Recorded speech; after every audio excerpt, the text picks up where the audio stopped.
Low carb lechon manok naman po tayo ngayon ka-low carbs. Mas okay po kasi na tayo po ang gagawa o magluluto. Una, kailangan natin ng salt, paprika, at garlic powder.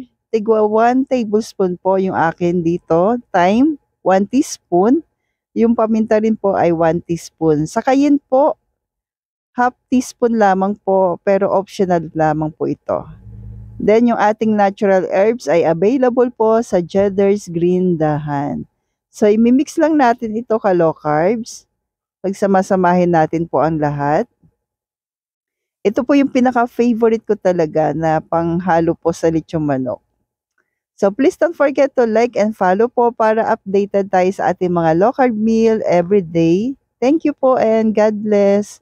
At palambing na rin po, pa-share naman po nito. Thank you po. Then irarab lang po natin ito sa ating manok po. Itong aking chicken po ay nasa 1 kilo mahigit. Yan. Tama-tama lang po yung laki nito at kasya po sa air fryer.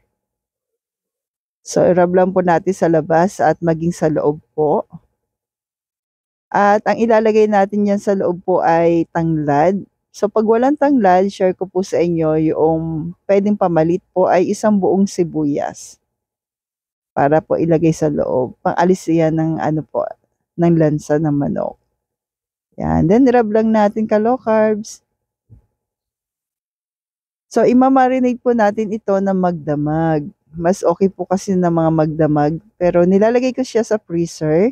Then bago ko siya lutuin, mga 3 hours before o 2 to 3 ay nilalabas ko na po.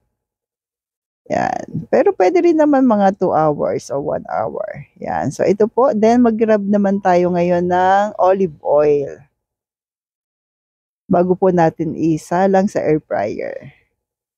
So sa air fryer po ay 180 Celsius in 30 minutes. Then babaliktarin po natin ay 20 minutes naman po. Yan. So stay healthy, stay low carb po.